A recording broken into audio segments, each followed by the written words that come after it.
Okay. then you don't need to project You it. can stay on that side, Andy. Yes, sir. Right here. And speak up when I will Yeah. not be speaking up. I'll just be down in front. Just ignore So, me. like you mentioned, it's not live, so feel Okay. free to All right. pause and think about your responses. Don't feel like you have to answer immediately. Okay. And then you'll just look at me when you answer the question. So in this direction, try to avoid staring down the lens.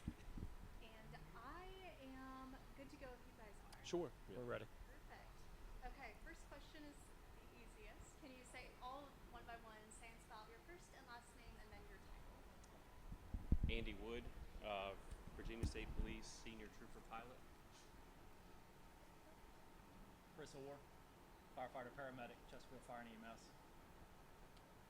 Lieutenant Mike Abbott, lieutenant and flight paramedic. Great. I'm gonna raise the camera real fast. Taller than the line on my end.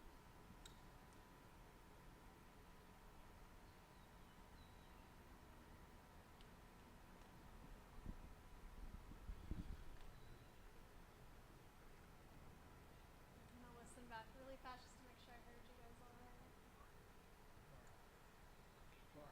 Great.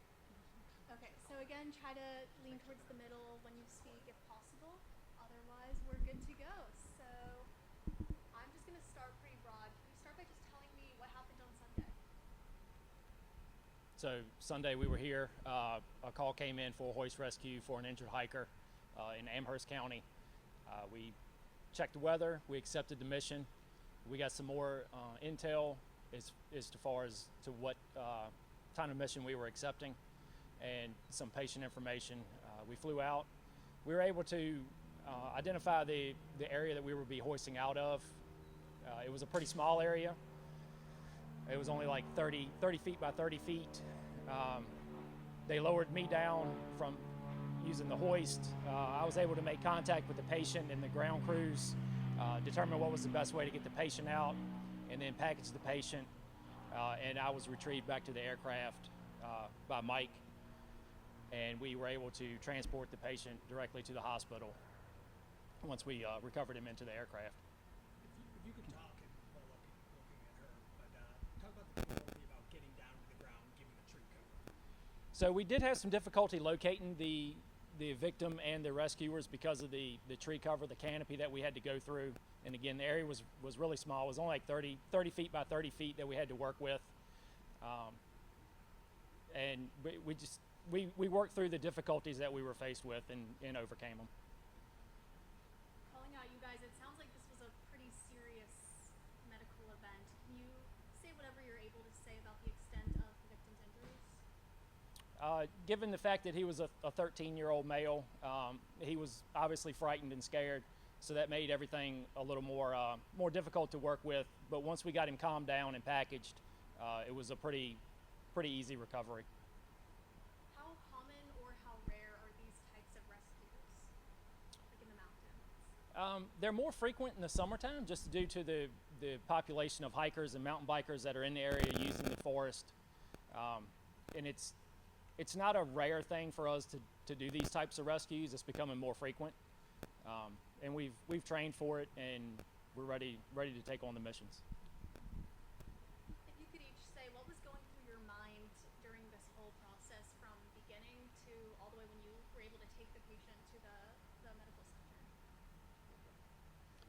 I think from the start of receiving the call, you are concerned about a number of different things. One is getting as much information from the locality and from the persons on the ground so that you don't delay locating the victim and locating the rescue teams, because once you get in the mountains out there, the tree canopy and the terrain can greatly depreciate your ability to find where they are, unless they have some type of significant signaling devices like some smoke or some type of light that they can alert you to. So getting all that information is kind of forth in your mind so that you're prepped and you're ready to get out there and respond.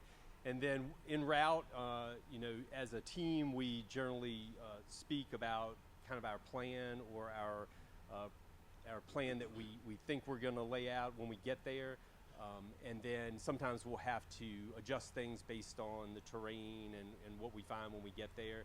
And I think everybody is very mission oriented. You definitely, things go through your mind about, the dangers of the mission and the dangers to providers, the dangers to patients, things like that. But you stay pretty focused on the mission as you're responding and as you're there over top of the scene. And then once the mission starts, really you rely on training, our training that we do on a fairly regular basis, muscle memory related to that, and just communication and relying on each other to ensure that we're doing it as safely and as efficiently as possible. So, what was the question? Just what was going through your mind during this? Obviously, it was a long span of time, so if you want to choose a specific moment, you can do that as well. You gave a great answer. When we were flying out, Mike and I were talking back and forth about some patient information, and we relayed that information and asked questions to the ground crews as far as how the patient was packaged, what other additional equipment we may have to take with us to facilitate this recovery. We all rely on each other for these missions. We have,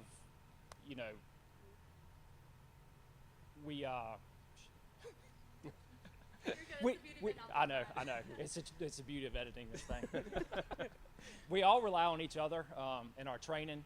We have confidence in each other and our abilities. So that's really, like Mike said, we go back to muscle memory and our training to get these missions accomplished. How often do you use the bag for these types of rescues? A lot of times when we go to these incidents, the patients are non-ambulatory, which means they're not able to walk out on their own. And so this bag is used more than most others, recovery devices, just because of the patient conditions that we're faced with. The bag also allows us to load a backboard or some type of spinal immobilization device in there. So for example, this individual that we had on Sunday needed to be immobilized for his protection. So the Stokes basket that you see hanging behind us here was loaded into the bag and allowed us to secure him with a collar and all the other devices that would protect him from further injury.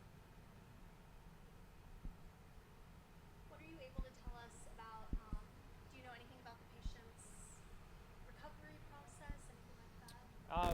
We haven't had any contact with the patient himself. We were told that he does have some orthopedic injuries and should make a full recovery. Now, you were hoisted back up with the patient at the incident, right? Both at the same time? Yes. We recovered both myself and the patient at the same time. Is that something that is done regularly?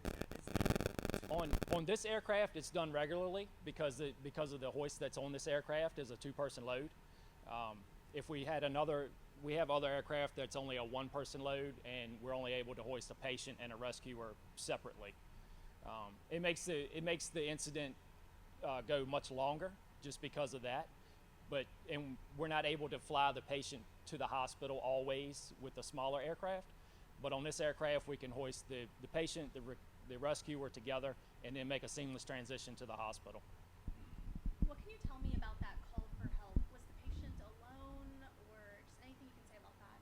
The patient was with his father and some other people. They were all riding mountain bikes. He was going downhill. He was unable to stop, lost control of the bike, and suffered some injuries from a fall. As we kind of finish up here, do you want to just say a few words about the hard work and training that goes into something like this, preparing? Sure, Andy. I was going to say something earlier. Y'all just kept walking over me. And y'all will talk. The training and hard work was the question? It is. What's Probably the answer? probably you with the Stop- hardest job stop of swaying. all of us. Go ahead. I can't. I'm nervous. Hard work and training. We routinely do hoist training here at MedFlight. We do it approximately every 3 to 4 months, and we reiterate training all of the medics we have that come through the system from Chesterfield Fire.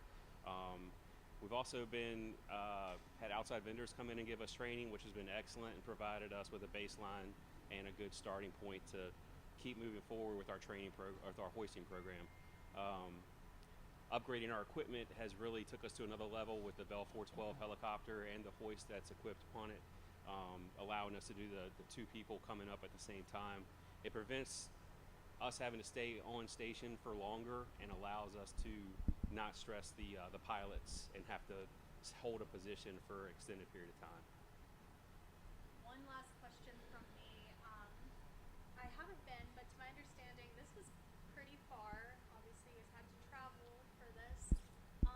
What's it like knowing you're able to have this resource here that not all localities have, and you're able to help other communities?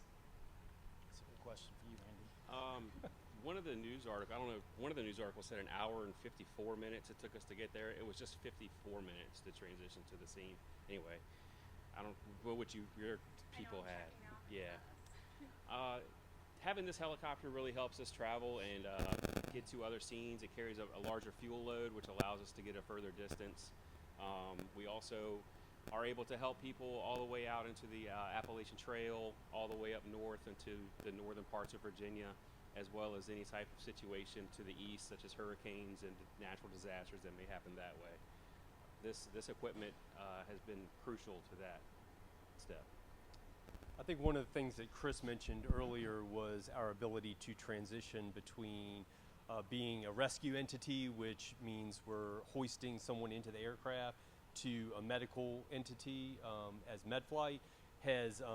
This aircraft has allowed us to do that, where our smaller aircraft, we were not able to do that as efficiently. So for example, this call the other day, when they asked for these resources, their plan was to have another medical helicopter from that region be staged for us to deliver this patient to them, but we were actually able to just hoist the patient into the aircraft, get that individual situated, and then treat him on the fly and go straight to the hospital with him without having to miss a beat. So I think that is crucial to the overall ability to not delay care and delay transport to the hospital.